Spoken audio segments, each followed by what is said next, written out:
오늘 우리 안 집사님이 기도하실 때도 모든 것을 사랑으로 용서하고 녹이라고 그랬지만 용서와 사랑은 어렵습니다.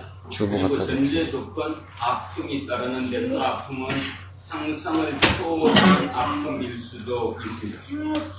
예수 그리스도는 그 상상을 초월하는 아픔으로 우리를 대신하셨습니다.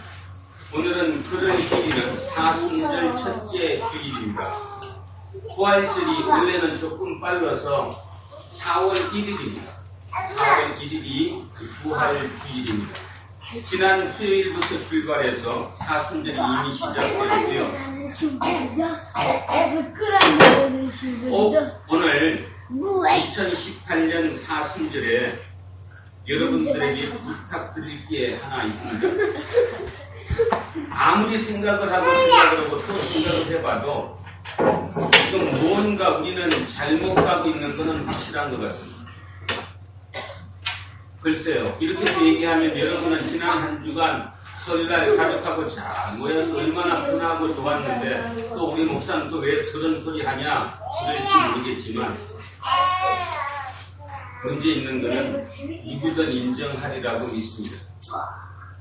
제가 고향에서 설날 가정 얘기를 드리면서 문득 제 머릿속에 그런 생각이 들어왔습니다. 20년 전, 20년? 길게 잡아서 한 20년. 20년 전에만 하더라도요, 세상이 살기 힘들다 그랬어요. 그 힘든 거를 하기 위해서 누가 있었냐면 유괴범이 있었죠. 저런 정준이, 예기, 그죠? 저런 아이들을 유괴해서 돈을 달라고 했던. 근데 여러분, 여기 계시는 분들 중에 아마 모르긴 몰라도 한 3분의 2 이상은 유괴 사건에 대해서 참 많이 뉴스로 들었고 그 시절을 거쳐왔었습니다. 근데 어느 날 우리나라에 유괴범이 사라졌어요. 요즘 유괴했다는 말을 듣지 못하죠. 그러면 이제 생각이 두 가지입니다. 하나는 우리나라가 살만해졌구나. 너무 살기가 이제 좋아져서 애들을 유괴해야 될 정도까지도 가지 않는, 어찌 보면 사람이 살만해져서 선해졌다. 그래서 유괴범이 없어졌다 하고 생각하실지도 모르겠습니다.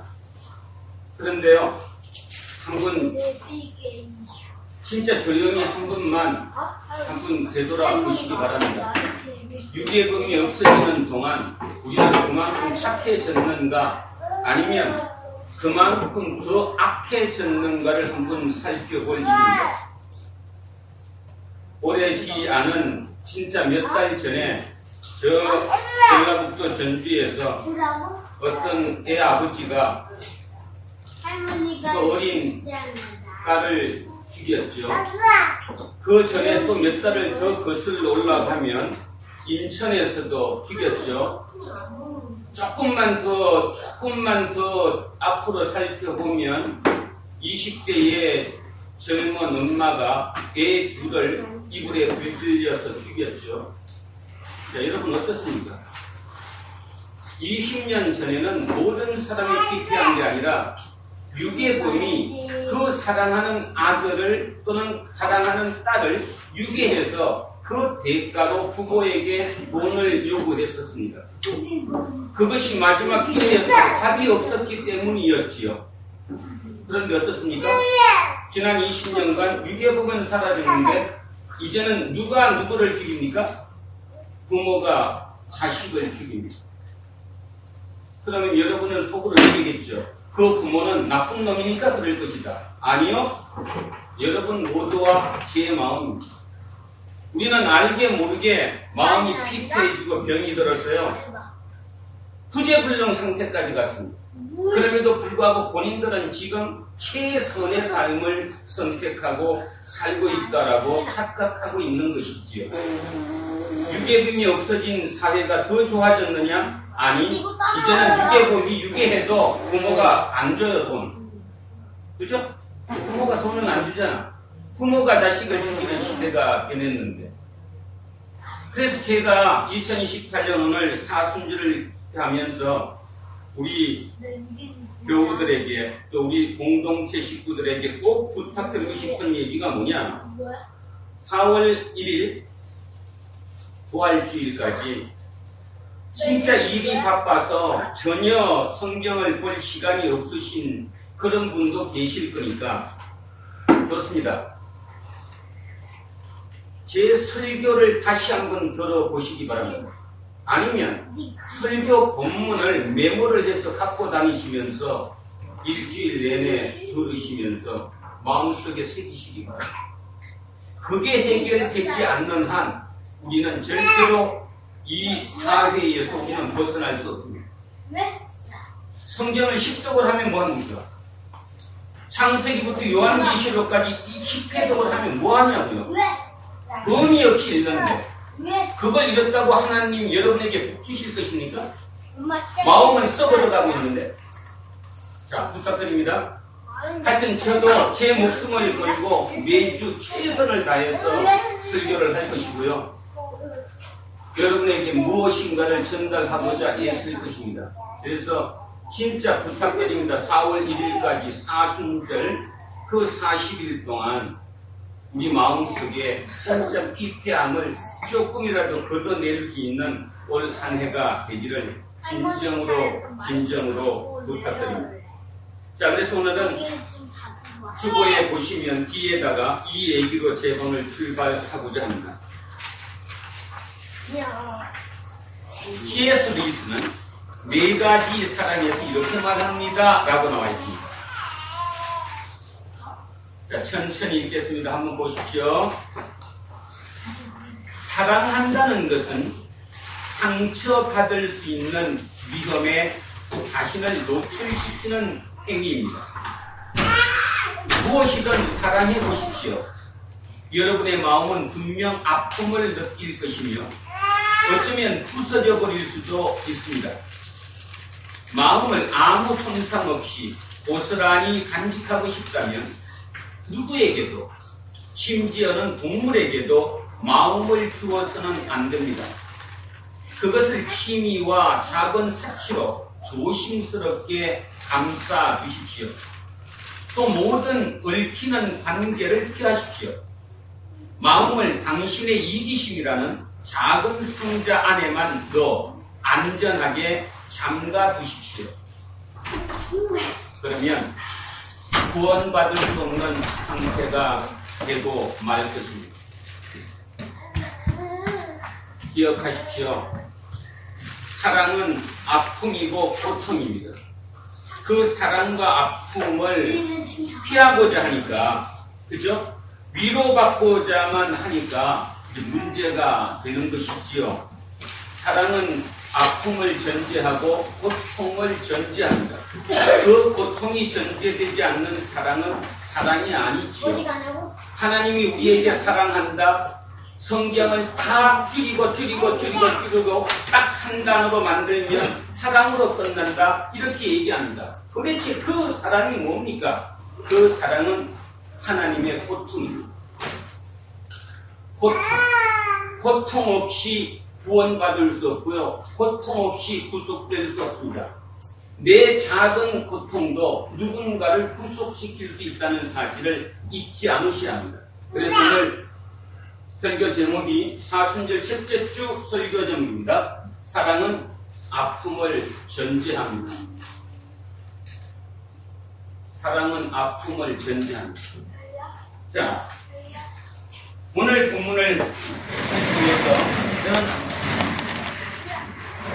지난 한 2주간 굉장히 고민에 힘들었었습니다. 왜 힘들었었냐 하면 오늘 여러분이 읽었던 하나님이 오늘 우리에게 주신 말씀이 도체가 이해가 안 갔기 때문이죠. 제가 이해를 못했으니까. 제가 이해를 못하니 어떻게 여러분에게 설교를 하겠습니까? 그래서 오늘은 여기 특별히 오늘 우리 젊은 친구들도 와 있어서 세계사 공부를 좀 하겠습니다. 해야 이해가 갈 것이니까요. 설교는 다시 한번 말씀드리는데 그저 여러분 기분이나 맞추고 여러분을 위로하고 격려하는 그런 것만은 아니라고 생각합니다. 자, 오늘 읽었던 본문을 한번 기억을 되돌려 보겠습니다. 루스드라로 갔습니다. 누구하고 누구가? 바울과 바나바가 루스드라로. 루스드라에는 회당이 있었어요? 없었어요? 없었어요. 회당이 없었다는 말은 유대인 회당이 없었다는 겁니다. 자, 그곳에 갔어요. 그래서 길거리에서 누구를? 안절뱅이를, 앉아있는 사람을 선천적으로 하반신 마비자를 이렇게 세웠어요? 안 세웠어요? 세웠어요. 그랬더니 어떤 일이 일어났죠? 아니, 큰일 났네. 어떤 일이 일어났냐고, 지금.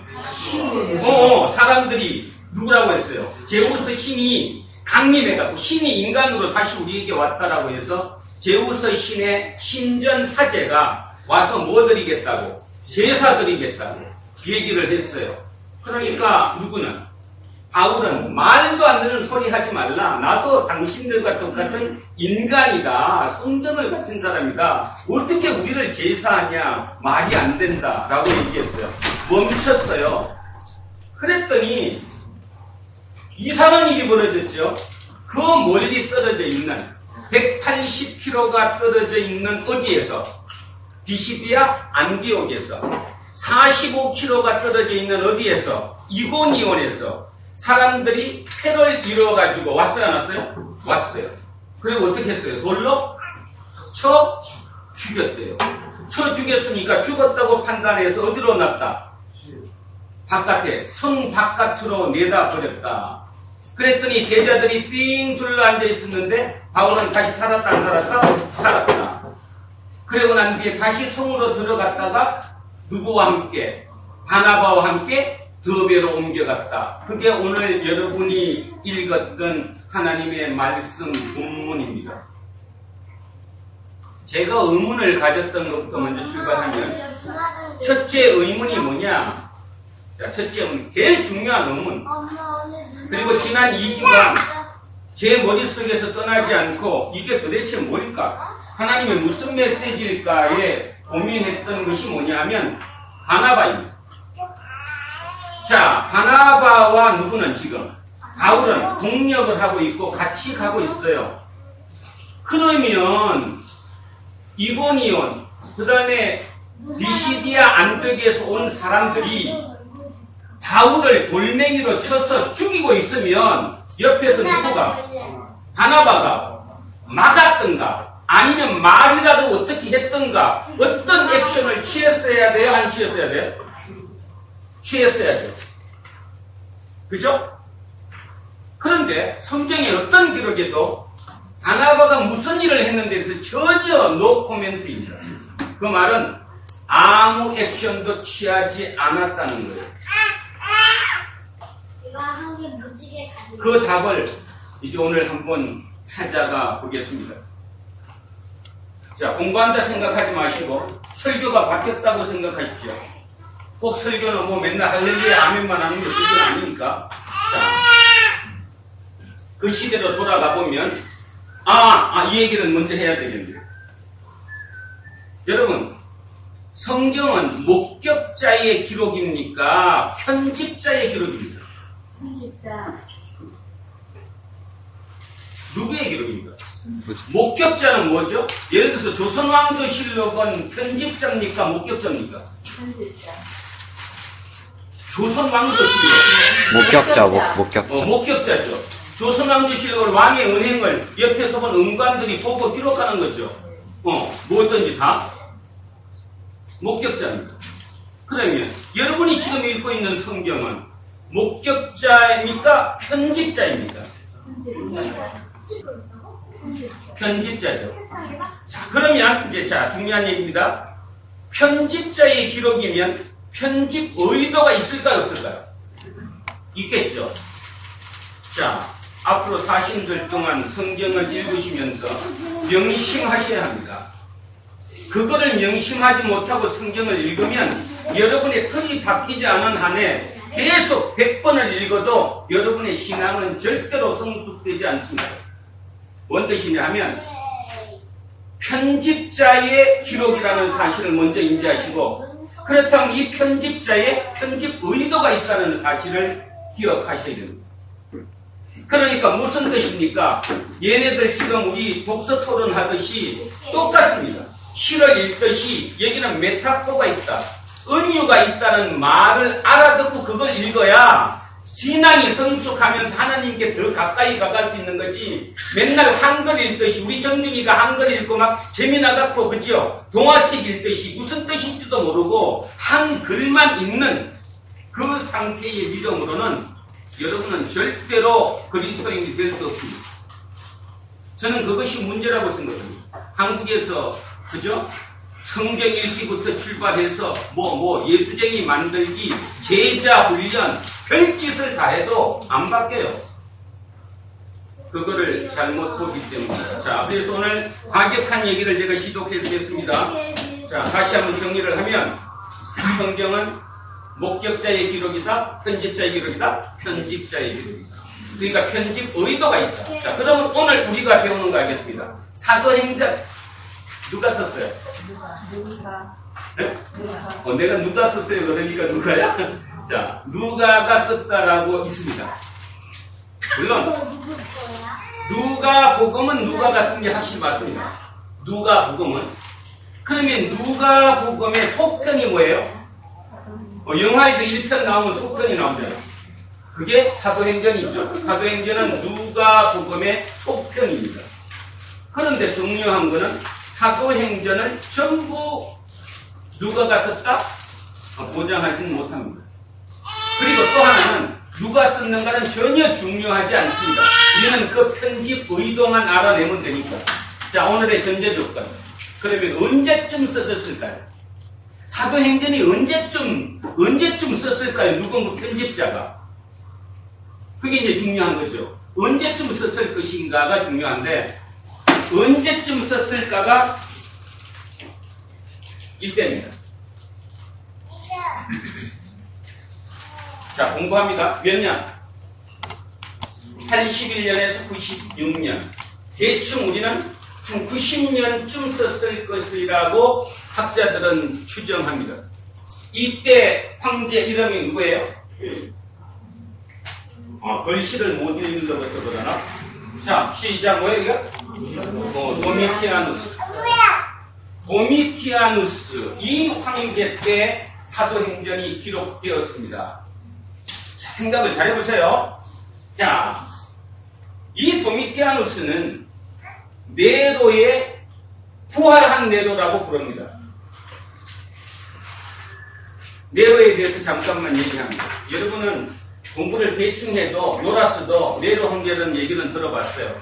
그리고 나쁜 놈, 악한 황제, 그죠? 근데요, 여러분 생각을 조금만 바꿔보시면 네로는 당시의 최대의 인기 스타입니다. 지금으로 비추면 우리는 저기 태평양 건너서 저기 사는 저 아저씨 있잖아요. 누구? 트럼프. 욕하죠. 정작 미국 내에서 트럼프 인기는 높을까요? 낮을까요? 엄청 높습니다. 지금 모두가 당연히 재선은 나타났다라고 얘기합니다. 그래서 민주당에서 후보가 안 나타납니다. 지금 트럼프랑 맞짱 뜰 다음 후보가 안 나와요. 질 게 뻔하니까. 이걸 아셔야 돼요. 다시 얘기하면 그 당시 시대에 지금의 트럼프보다 더 인기가 좋았던 황제가 누구예요? 네로예요. 그래서 네로가 죽고 난 다음에 사람들은 그 네로가 다시 부활해서 우리를 구해달라고 생각했어요. 유대인이 누구를 다시 구하듯이 누가 다시 와요? 유대인은 누가 다시 와야 돼요?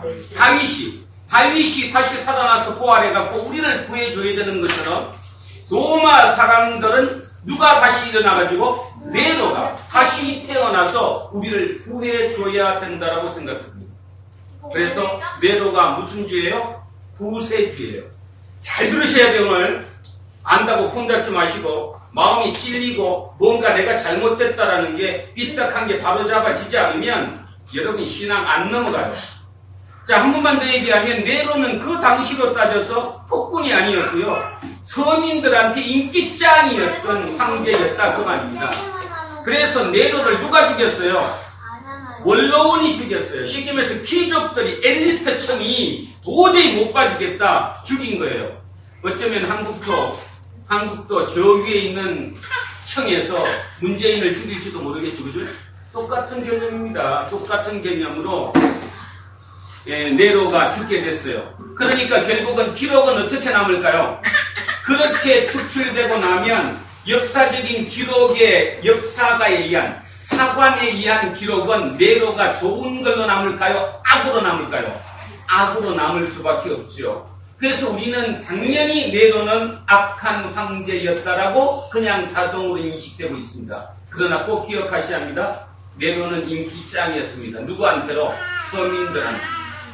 서민들한테, 밑에 민중들한테, 요즘으로 따지면 인기짱이었던 그 황제가 네로였다는 사실을 명심하셔야 됩니다. 그 네로가 다시 부활했다라고 믿는 그 황제가 도미티아누스입니다. 여기 보세요. 네로가 68년에 죽었거든요. 그리고 도미티아누스가 81년이니까 10한 몇 년 전에, 그죠? 10몇 년 뒤에 네로가 다시 환생한 거예요. 자, 여기에서 이제 제가 이제 출발을 합니다. 이 상태예요. 근데 기독교인 입장에서 보면, 자, 이제 이번엔 우리로 돌아옵니다.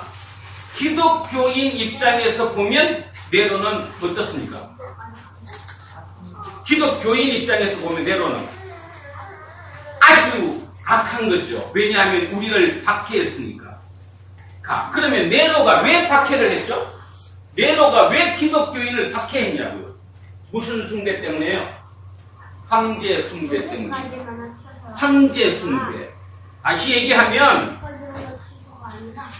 로마의 종교 정책은 포용적이었어요. 포용적이라는 말은 다 봐줬다 이겁니다. 뭐 지금 우리처럼 불교 봐주고 이슬람교 봐주고 모든 거 그냥 괜찮다. 니네가 알아서 해라. 굉장히 포용적이었어요.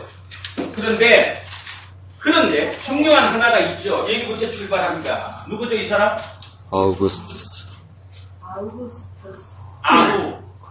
아우구스투스.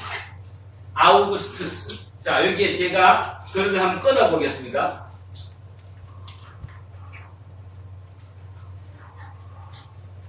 뭡니까? 어거스트. 오, 이야, 민정수. 와.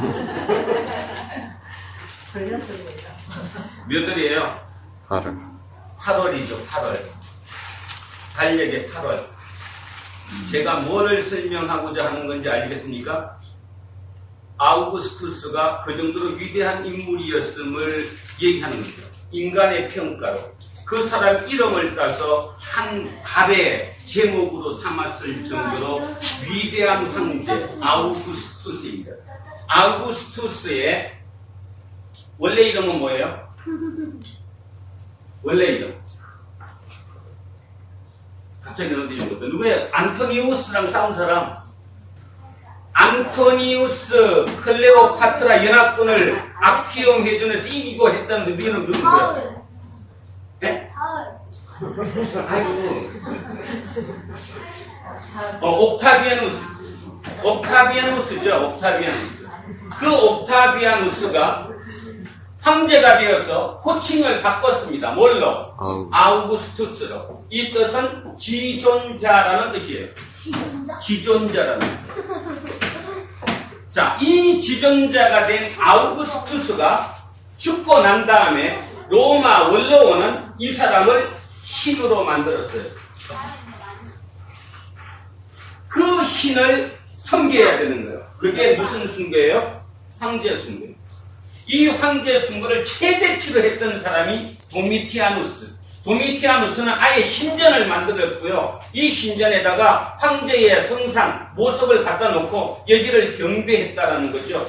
대단했던 신전입니다. 다시 얘기하면 여러분이 읽었던 이 본문의 그 현재 상황이, 이 글이 쓰여지게 됐던 그 시대 상황이 기독교 입장에서는 엄청난 고통의 시절이었다는 겁니다. 지금 아시겠어요, 뭔가니가? 그러면 우리도 살아야 돼요, 안 살아야 돼요? 그냥 우리 죽어야 돼? 살아야 돼? 살아야지. 그러면 내부적으로 뭔가 끈끈한 어떤 기록을 남겨야 돼, 안 남겨야 돼요? 남겨죠. 그걸 읽어야 되니까. 제가 지금 소리 지면서 설교하는 것도 우리 살아야 될 거 아니에요, 여기서. 이 땅에서 우리가 영향을 미쳐서 이 땅을 다시 우리가 리더를 잡고 가야 될 거 아니에요. 똑같은 거예요. 똑같이 이 황제 숭배 이 입장에서 이들이 살아야 될 이유를 찾아낸 겁니다. 그러려면 이들을 뭐 해야 돼요? 이쪽을 죽여야 이쪽이 살아나죠. 그러면 답 이미 나왔습니다. 하나. why? 왜 바울이 자기를 신이로 만들어서 제우스 신, 헤르메스 신으로 만들면 그냥 눈 딱 감고 모르는 척하고 그래 그냥 뭐 그랬었으면, 자 만약입니다. 만약에 그렇게 그거를 받아들였으면 이고니온 비시디아 안디옥에서 유대인이 와서 돌로 치더라도 칠 수 있을까요, 없을까요? 못 치죠. 왜? 루스드라 사람 입장에서 이들이 누구니까? 신이니까. 어디 감히 우리 신을 건드려? 이해가십니까? 편집 의도가 조금 이해가요, 드라마가? 응. 그죠? 다시 얘기하면 단순하게 의도가 없이 그냥 쓴 글이 아니라 엄청난 여기에 의도가 있다는 얘기를 제가 지금 말씀을 드리는 거예요. 그런데 누구 입장에서는, 바나바 입장에서는 이걸 아직 다 받아들였어요, 못 받아들였어요? 못 받아들인 거죠. 바울과 동력은 하지만 바울보다 더 자유롭지 못했다는 뜻입니다. 그러니까 바울이 돌 맞아 죽는 것을 그냥 옆에서 지켜보고 침묵으로 일관할 수밖에 없었다라는 거죠. 결국 기독교 역사는 그 바나바를 15장 지난 16장부터는 사라져버립니다. 여러분, 지난번 우리 사도행전 시작하면서 바나바가 담임 목사였던 거 기억하시죠? 안디옥 교회 담임 목사가 누구예요? 바나바예요. 바나바가 누구를 모시고 왔어요? 데리고 왔어요? 바울을 데리고 왔어요. 전도여행 갈 때까지만 해도 누가 리더였어요? 바나바가 리더였어요. 그 다음에 거기 어디야? 무슨 키프로스, 사이프러스 섬에서 비보라는 곳에서 이제 바뀌었어요, 안 바뀌었어요? 리더가 바뀌었어요, 그죠? 훈중의 호응에 의해서 그랬던 거 아니에요? 여기서 오늘 저는 굉장히 중요한 하나를 깨달았습니다. 뭘 깨달았냐면 기독교 신앙은 진짜 강단 없으면 절대로 이루어지지 않는다. 지금 현재 대한민국으로 옮겨와 봅시다. 대한민국으로 옮겨와서 여러분 마음에 손을 얹으시고, 자, 어떤 목사가 좋은가 대답 한번 해보세요. 바울 목사가 좋습니까? 바나바 목사가 좋습니까? 어느 교회에 교인이 몰렸습니까, 지금? 그럼요. 아시겠습니까? 28명이야. 바울 교회는 없잖아. 또 내가 바울 같으니까 아니야. 난 진짜 바울 같다 할 거예요. 없잖아. 싫어하니까. 이런 얘기 듣기 싫어하거든. 그저 좋아야지. 바나바처럼 위로해주고, 얼마나 좋습니까? 풍채도 좋고, 그죠? 그러니까 온갖 몰려갖고 막 방하잖아요. 그런데 꼭 기억하실 거, 성경이 우리에게 주는 메시지, 위로하고 권면하는 이름을 가진 권면자, 위로자, 격려자 바나바는 사라졌다는 사실을 명심하셔야 합니다. 이게 성경이 오늘 우리에게 주는 메시지의 가장 큰 것입니다. 큰 것. 기억하십시오. 강단이 있어야 합니다. 확실한 믿음의 그 강단 뿌리가 없으면 우리는 언제든지 주저앉고 무너질 뿐입니다. 세상은 우리에게 얘기합니다. 요즘 얼마나 힘든데 위로해줘야지. 위로해줘서 절대로 사람이 살지 못합니다. 수술 받아야지. 수술 받아야지. 위로해서 이제 못 살아요. 주사 맞고 못 산다니까요. 이미 이제는 자식을 죽이는데, 옛날에는 자식을 북돋아가면 유괴범한테 돈을 갖다 주고, 그죠? 그 했던 그것이 어느 날 갑자기 이제는 자기가 자기 자식을 죽이는데, 그러면 사람이 나쁜가? 아니요. 시대 상황이 너무 나빠지니까 사람이 마음이 피폐해져서 그런 겁니다. 그렇다면 이 시대에 우리 기독교인이 뭐를 받아들여야 합니까? 아직도 위로예요, 위로? 아직도 마약입니까? 그냥 기분 잠깐 좋은 거? 자, 그래서 다시 이제 일로 돌아갑니다. 아우구스투스는 지존자라고 얘기했어요. 이 명칭 자체가 지존자라는 뜻입니다. 지존자. 결국 이거를 조금 더 확대시키면 구세주고요. 메시아입니다. 메시아. 황제 이름을 메시아라고 부를 정도의 이 아우구스투스. 여기가 주전 BC 27년부터 주후 14년까지 장장 41년간이나 집권을 했습니다. 이때 이 시대를 우리는 뭐라고 부르느냐 하면 팍스 로마나라고 부릅니다. 팍스 로마나 뭐죠? 로마의 평화. 자, 이 로마의 평화가 왜 중요하냐 하면 이게 오늘 이 성경 본문을 읽는데 아주 중요한 이유가 하나 있습니다. 뭐냐면 제가 지난 2주간 공부한 대가입니다. 머리 엄청 터졌고요. 진짜 여러 논문도 많이 찾아봤고요. 이제 제 나름대로 해석을 했습니다. 자, 팍스 로마나. 기원전, 그러니까 주전, 여러분 쓰는 말로 BC 100년에서 200년, BC 200년에서 AD 1년 요 사이 기간이 지중해 연안 지역은 물고 물기는 싸움의 시간이었어요. 여러분 다 알고 있는 뭐죠 그거? 목마루 한 거. 어디 싸운 거죠? 트로이 전. 트로이 전쟁부터 그 다음에 헬라라고 하는 그리스 알렉산더 대왕으로부터 계속 싸움이 일어났잖아요.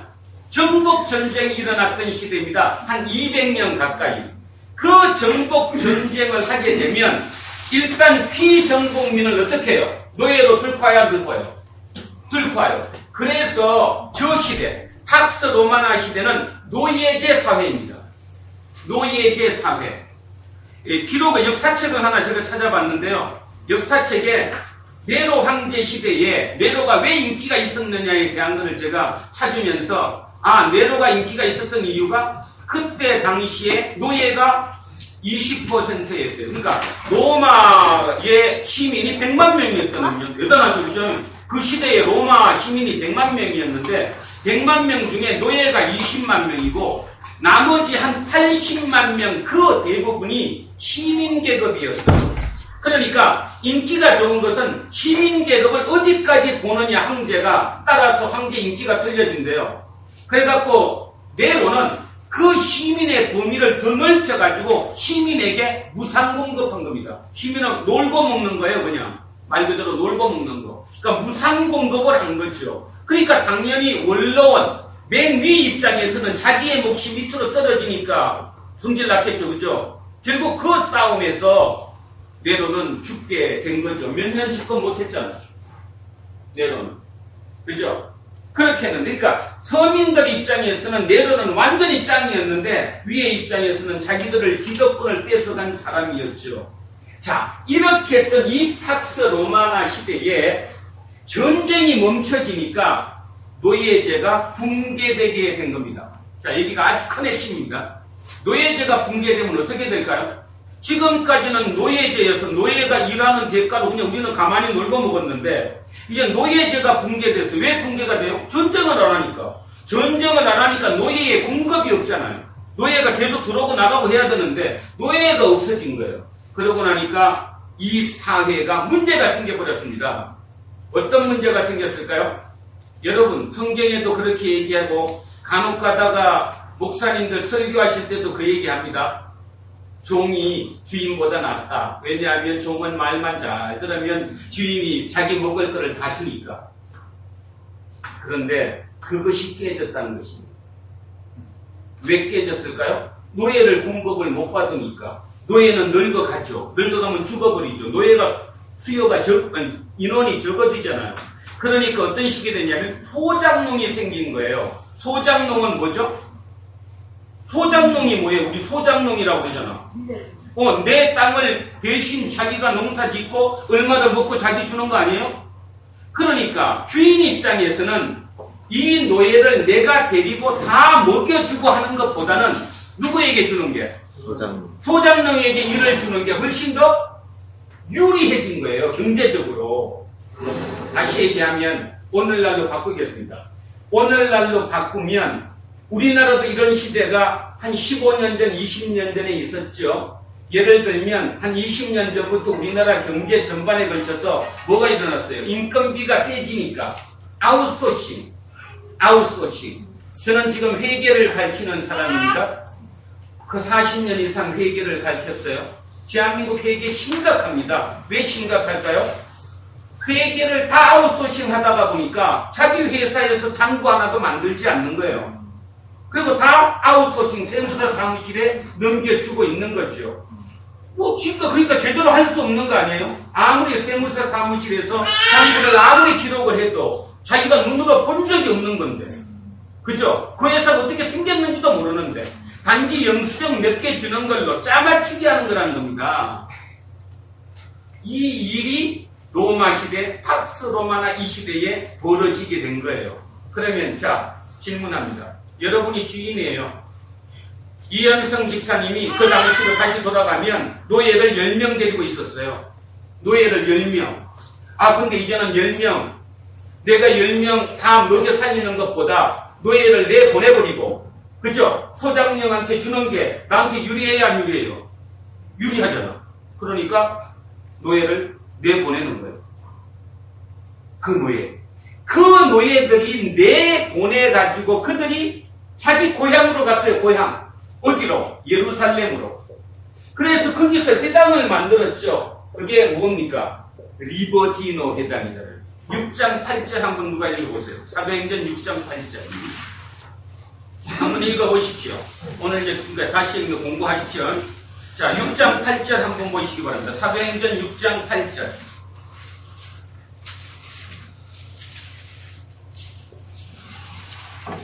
스데반이 은혜와 권능이 충만하여 예. 큰 기사와 표적을 인간에 행하니 예. 그 다음 9절. 자유민들 즉 구레네인 알렉산드리아인 길리기아와 아시아에서 온 사람들의 회당에서 어떤 자들이 일어나 스데반과 더불어 논쟁할세 예. 스데반이 지혜와 성령으로 말하면 그들이 능히 당하지 못하여. 자, 감 잡히시죠? 6장 9절에 뭐가 나와요? 자유인의 해당, 자유민의 해당. 그 자유민들이 뭐라고 불러요? 리버디노. 이들이 뭐였는데? 노예였는데. 팍스 로마나 시대가 이렇게 주 180년까지 약 한 200년 가까이 이 팍스 로마나 시대가 되다 보니까 전쟁이 거쳐버리니까 노예가 없어지는 거예요. 그러니까 주인 입장에서는 노예 먹고 살리는 것보다는 아웃소싱 하는 게 유리하니까 노예를 내보내버리고 자기들은 소장령에게 일을 맡기는 거예요. 그 사이에 경제가 변한 거예요. 그러니까 이 노예들이 자유민이 된 겁니다. 그래서 각자 자기 살 길을 찾아가야 돼요. 각자 살 길을. 그래서 우리 지금 6장 8절, 6장 9절 지금 장로님께서 읽으신 그 본문을 보면 자유민인 길리가에서 온 사람, 알렉산드리아에서 온 사람 나오죠? 그들이. 그러니까 자, 여러분들 머리를 자꾸 써보세요. 그들 입장에서는 지금 열등감이 커요, 안 커요? 커요. 마음의 상처가 커요, 안 커요? 커요. 그죠? 그리고 자기 조국이라고 해서 찾아왔어요, 안 찾아왔어요? 누구 찾아왔어요? 야훼 하나님 찾아왔잖아. 그런데 왕따를 당해요, 안 당해요? 당해요. 뭔가 예루살렘 본토인들이 우리를 제대로 취급 안 해주는 거예요, 지금. 그죠? 벌레 보듯이, 저놈들 이렇게 보듯이. 사랑은 아픔인데 그들은 아픈 걸 싫어하는 거거든. 그러니까 사랑을 안 주는 거예요. 겉으로 입으로만 사랑 준다고 얘기를 하는 거지. 열 받아요, 안 받아요? 받았어요. 근데 나사렛 예수라고 하는 예수의 추종자들이 나타났어요. 그들은 보니까 이 사람들을 보듬어 주는 거예요. 멋있어. 사회적인 약자한테 다가갔잖아요. 그러니까 여러분 기억하실 때 예수가 왜 갈릴리 가장 밑바닥 사회적인 약자한테 갔는 걸 알아두셔야 돼요. 시대 상황을 보시면. 그러니까 예수는 가장 약자인 밑에 사람에게 붙은 거예요. 그러니까 그들로 봐서는 받아들일 만한 거죠. 그런데도 불구하고 오늘 제 이 설교를 여러분이 들으면서도 불구하고 속으로 저한테 한번 붙어보자 개기고 싶은 사람 있잖아요. 뭔가는 모르겠는데 기분이 찝찝하고 그죠? 이렇게까지 안 배웠는데 이거 이상한 것 같고 뭐든지 새로운 눈을 갖고 새로운 시야를 보는 것은 아픔이며 고통입니다. 그래서 니고디노 회관 중에 일부들은 파격적으로 받아들였고 나머지 일부들은 아니야. 그래도 우리는 못 받아들여. 내부의 투쟁이 일어난 거죠. 내부의 투쟁. 그 투쟁에서 그들은 누구를 죽였어요? 스데반을 죽였어요. 그러니까 겁먹었던 사람들이 니고디노들이 다 도로 뿔뿔이 도망가 버린 거죠. 그 도망간 곳의 핵심이 어디였습니까? 우리 성경의 기록을 다시 보면 누구였어요? 빌립 어디로 갔어요? 어디? 사마리아. 사마리아는 유대인 입장에서는 인간도 아닌 곳이에요. 거기는 야훼 하나님이 가면 돼요? 안 돼요? 안 돼요. 근데 빌립은 그 길을 가요. 그 다음에 어디로 갔어요 지금? 안디옥으로 간 거죠. 다마스커스로 간 것이고. 자, 거기까지 개념 정리했습니다. 그럼 이제 다음 설명합니다. 이렇게 노예들이 자유민이 됐어요. 시키면 자유민이 됐다 그러니까 우리 기분으로는 이제 자유를 얻었구나 그러지만 노예 입장에서는 문제 심각해요 안 심각해요? 노예 입장에서 심각한 거 지금 먹고 살 일이 심각한 거 아니에요. 자유민이 된 건 우리 입장이고 정작 노예 입장에서는 밥 먹을 곳이 없어진 거잖아. 주인한테 지금 잘 있었으면 그냥 얻어먹고 사는 지장이 없었는데 그러다가 보니까 그들도 자기들이 살기 위해서 자구책을 만들었을까요? 안 만들었을까요? 대답해보세요. 만들었겠죠? 지금으로 따지면 노동조합? 지금으로 따지면 어떤 조합? 자기들끼리 연대해서 자기들을 지킬 수 있는 무언가를 만들었어요. 그걸 뭐라고 그러느냐? 읽어보세요. 뭐라고 해요? 컬리지아. 네? 컬리지아. 콜레기아. 이 콜레기아에서 나온 게 요즘 보험회사가 콜레기아에서 나온 개념입니다. 다시 얘기하면 콜레기아는 사조직입니다. 사조직. 여기에서 연결돼서 나중에 경제적 공동체가 된 게 여러분 아시는 뒤에 가서 나오는 중세시대 때 길드. 길드에도 저기서 나온 거예요. 그러나 이 당시로는 이 시대로 돌아가면 이 콜레기아는 철저하게 종교를 기반으로 한 공동체였습니다. 같은 종교를 믿는 사람끼리 자기들끼리 이렇게 연결하면서 자기 울타리를 친 거예요. 살궁리를 한 거다 이 말입니다. 공격을 받으면 집단 결사를 할 정도로 했던 그 집단을 콜레기아라고 얘기합니다. 종교적 집단. 그런데요, 자, 이제 그런 데입니다. 이 콜레기오 중에 가장 힘이 세고 국가로부터 저 단체는 대단해, 저 사람들은 괜찮아, 혜택을 받은 집단이 누구냐? 바로 유대교 집단이에요. 유대교 집단. 그러다가 보니까 어떤 일이 벌어졌냐 하면 유대인이 아닌 사람들이 아닌 노예였는데 지금 집에서 이제 쫓겨나 자유민이 된 거잖아요. 그 노예들이 어디를 가는 게 가장 유리할까요? 자기가. 그렇죠. 유대교 집단에 소속되는 게 자기가 가장 안전하잖아요. 그러니까 성경에서 나오는 이방인이라고 부르는 개종자들이 막 생긴 겁니다. 제가 기록을 찾아봤더니 주후 약 50년에서 100년 사이에 그 유대교 해당의 인구가 어마어마하게 늘었대요. 그럼 뭐를 뜻합니까? 유대교 해당의 회당원들이 늘었다는 뜻이 유대인이 그만큼 늘어났다는 뜻이에요? 아니면 이 다른 자유민들이 해방된 노예들이 글로 소속됐다는 거예요? 소속됐다는 거예요.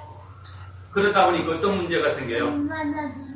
같은 조직 내에 갑자기 인원이 많이 들어오면 정체성에 문제가 생겨야 안 생겨요? 생기죠? 그런데 문제는 정체성에 문제가 생겨서 같은 그 해당 내에 소속된 사람들 사이에서도 저놈은 안 돼. 저놈은 내보내야 돼. 저 우리 편 아니야.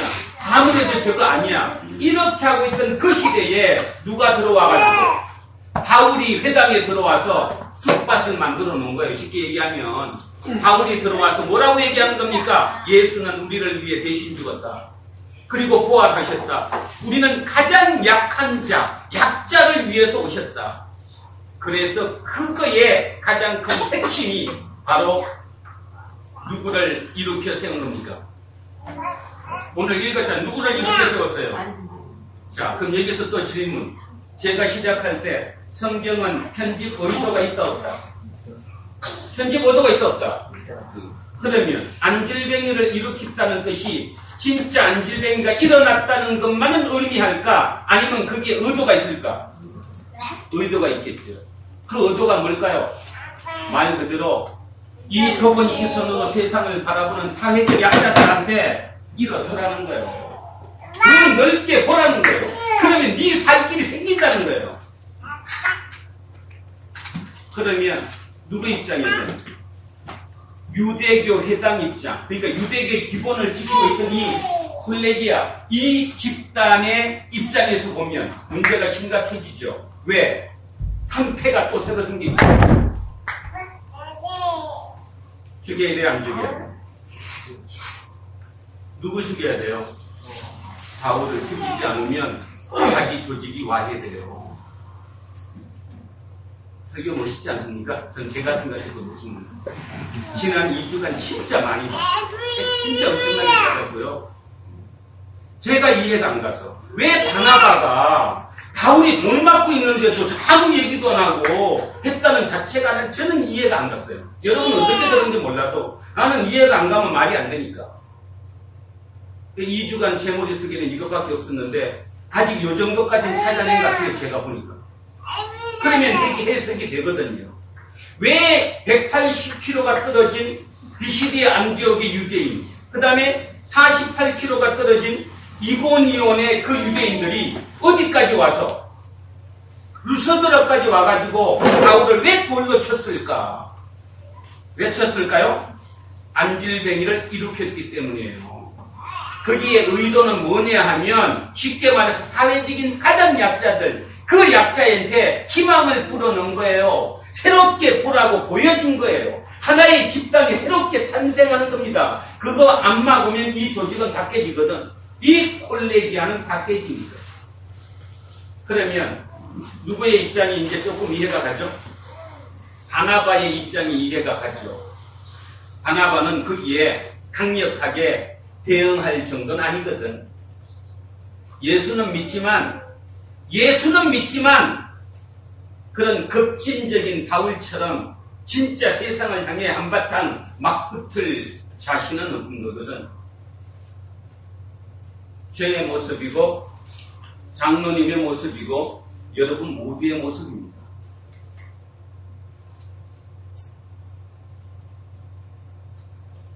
앞으로 일주일, 이번 주 일주일 진짜 심각히 우리를 돌아봐야 합니다. 그래서 제가 아까 공동 기도할 때 뭐라고 했습니까? 사회적 불의 앞에, 사회적 약자 앞에 직접 부딪히려고 내가 글을 쓰려고 그러다가 그럼 또 오늘 또 난리 날까봐 거기다 앞에다 하나 더 붙였어요. 직간접. 직접은 못하더라도 간접적으로라도. 간접적이라는 말은 마음이라는 뜻입니다. 제가 거기 의도한 것은 여러분 적어도 마음이라도 내가 직접 바울처럼 막 터치는 못하지만 적어도 내 마음으로라도 그들에게 동조해 줘야 된다는 것입니다. 가장 밑바탕인 사회 약자들에게. 나는 잘 사니까 저놈은 지가 공부 안 해서 저 모양이야. 그치? 지가 안 하면 지 탓이지. 그러지 말라 이겁니다. 어저께 이거 뭐죠? 이거 어저께 그거 쇼트트랙 보셨죠? 실력이 뛰어날 수도 있지만 실력 외에 변수에 따라서도 넘어질 수도 있는 거예요. 그렇지 않습니까?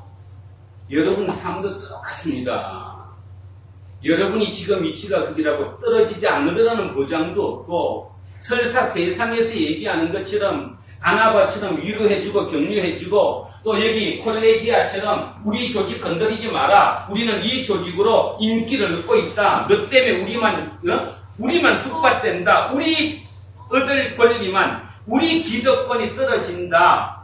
라고 생각해서 바울을 돌멩이로 쳐서 죽일 수밖에 없었던 그 사람들조차도 우리는 이해해야 된다는 거죠.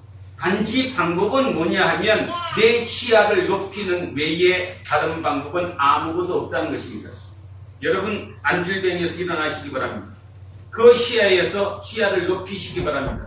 초등학교 때 봤던 그 운동장이 그렇게 넓었는데도 내가 커서 어른이 돼서 그 운동장을 가봤더니 에게게게 왜 그렇게 조그만지 모르는 것처럼 시야가 넓어지면 그 모든 것이 새롭게 보일 수 있다는 거예요. 여러분에게는 지금 그것이 절벽으로 보이고 큰 나무로 보이고 도저히 해결할 수 없어서 보이지만 시야를 바꾸면 그거는 하찮은 걸로 되는 거예요. 그렇죠? 지난번 여러분 여기 읽었던 꽃들에게 나비에게 꽃들에게 뭐를 희망. 거기에서 그 애벌레는 물가 한 가지 걸어가는데도 얼마나 힘들어요. 모든 게 다 절벽이고 막힘이고 힘든 거였지만 나비가 되는 순간 그건 아무것도 아니었던 거예요. 그냥 헐헐 나도 다 볼 수 있는 거예요. 성경은 하나님은 예수 그리스도는 우리에게 그거를 주시고자 이 땅에 오신 거예요. 그것이 구원이에요. 구원. 그저 나는 여기 딴짓하다가 죽으면 천국 간다. 그건 천국은 안 가봤으니까 아직은 모르는 거고 가장 중요한 여러분의 구원이 이곳에서 일어나야 된다는 것입니다. 구원을 다시 꿈꾸시기 바랍니다. 그냥 내 문제가 해결되면 내 빚이 갚아지면 우리 남편이 더 착해지면 우리 아내가 더 착해지면 나를 더 이해하면 우리 애가 나 말을 잘 들으면 우리 아빠가 나를 이해해주면 해결될 거다. 천만의 말씀 만만의 콩떡 해결이 안 되는 거예요. 내 시야가 바뀌기 때문에 엄마 여기 지금 여러분 시야를 바꿔서 진짜 구원의 삶을 살 수 있었으면 참으로 좋겠습니다. 자, 그래서 오늘 한 번 더 얘기하고 성경을 한 번 더 읽겠습니다. 바울이 뭐를 일으켜 세운 것은 안질뱅이를 일으켜 세웠다는 그 편집 의도의 핵심은 장애를 일으켰다는 그 개념보다 시야가 다시 확보됐다는 그 개념으로 한 번 다시 읽어봐라. 결국 노예에서 해방된 그 노예 입장에서는 해방이 기쁨이 아니라 삶의 고통이었다.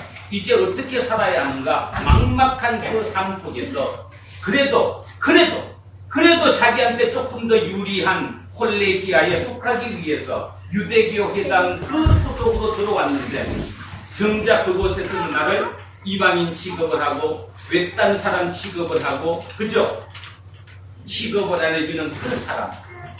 심지어는 오늘 안질뱅이는 회당에 들어갈 조차 안 되는 사람. 조건이 안 되잖아요. 조건이. 왜냐하면 그 당시에 장애를 갖고 있다는 말은 하나님의 저주를 받은 사람입니다. 저주받은 사람은 회당에 못 들어가잖아요. 그런 사람에게 바울은 다가가서 일어서라. 오늘 하나님께서 여러분에게 저에게 말씀하시는 것입니다. 일어서라. 두 번째, 일어섰더니 세상은 얼마나 멋있습니까? 뼈플리즘이죠? 그냥 난리가 난 거예요. 신으로 떠받드는 신격화. 그럼에도 불구하고 이 신격화가 안 되는 이유, 바울이 그걸 거부한 이유, 이거 거부죠. 인간이 신이 될 수는 없다. 인간은 신이 되지 않는다. 뭐를 의미한 거예요? 너네들이 지금 도미티안 황제 너가 신전을 만들고 황제의 성상을 갖다 놓고 경배를 하지만 그것이 구원이 아니다. 인간은 신이 될 수 없다. 그 얘기를 하고 있는 거 우리한테. 세 번째, 그랬더니 오죽했으면 지금이야 자동차를 타고 몇 시간에 도착할 수 있겠지만 그때는 생각해 보십시오. 30개의 고개를 넘어서 그 180km의 먼 소문을 듣고 안질뱅이를 이렇게 세웠다는 그 소문을 들은 소문이 그렇게 지금 뭐 전화 들고 알았겠어요? 시간이 걸렸겠지. 그 소문을 들은 이고니온의 사람들, 그 다음에 비시디의 안디옥의 사람들이 야 이거 그대로 뒀다가는 큰일 나겠구나. 죽이자. 거기서 잡당 모의에서 왔어요. 그리고 누구를 선동시켰어요? 루스드라 사람들을 선동시켜서 그들로 하여금 같이 돌멩이로 쳐서 죽일 수밖에 없었던 이유가 만큼이라도 이제 이해가 가죠. 정답이라 이랬다? 성경은 상황에 대한 기록이지 하나님이 이 땅을 어떻게 보고 계시고 이 땅에서 우리가 어떻게 하라는 얘기를 전해주는 것이지 저 먼 얘기가 아니라는 사실을. 그래서 이번 사순절은 적극철미하게 성경의 속으로 우리가 함께 들어가서 그 속에 하나님의 메시지, 그 속에서 나오는 예수 그리스도가 우리에게 주는 메시지를 찾아내는 사순절. 그래서 4월 1일 부활절, 진정 우리 모두 부활할 수 있기를 그런 공동체의 목사로서 여러분에게 부탁드리고 축원드립니다. 자, 그래서 천천히 이제 오늘 본문을 이 개념을 전체 두시고 한번 읽겠습니다. 자, 시작합니다. 최고필 앞에 보시고 자, 천천히 생각하며 읽습니다. 시작. 루스드라에 발을 쓰지 못하는 한 사람이 앉아 있는데 나면서 걷지 못하게 되어 걸어본 적이 없는 자라. 바울이 말하는 것을 듣고는 바울이 주목하여 구원받을 만한 믿음이 그에게 있는 것을 보고 큰 소리로 이르되 내 발도 바로 일어서라 하니 그 사람이 일어나 걷는지라. 우리가 바울이 한 일을 보고 루가오니아 방언으로 소리질러 이르되 신들이 사람의 형상으로 우리 가운데 내려오셨다 하여 바나바는 제우스라 하고 바울은 그 중에 말하는 자이므로 헤르메스라 하더라. 시외 제우스 신당의 제사장이 소와 화환들을 가지고 대문 앞에 와서 우리와 함께 제사하고자 하니 두 사도 바나바와 바울이 듣고 옷을 찢고 우리 가운데 뛰어들어가서 소리질러 이르되 여러분이여 어찌하여 이러한 일을 하느냐. 우리도 여러분과 같은 성경을 가진 사람이라. 여러분에게 복음을 전하는 것을 이런 헛된 일을 버리고 천지와 바다와 그 가운데 만물을 지으시고 살아계신 하나님께로 돌아오게 합니다.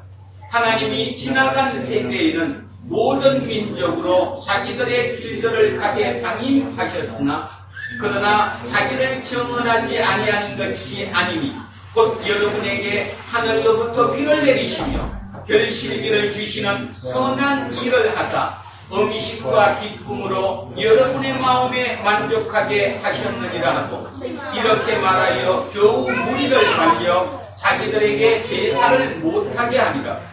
유대인들이 안디옥과 이고니온에서 와서 무리를 충동하니 그들이 돌로 바울을 쳐서 죽은 줄로 알고 시외로 끌어내치니라. 제자들이 둘러섰을 때에 바울이 일어나 그 성에 들어갔다가 이튿날 바나바와 함께 더베로 가서 아멘. 이거합니다.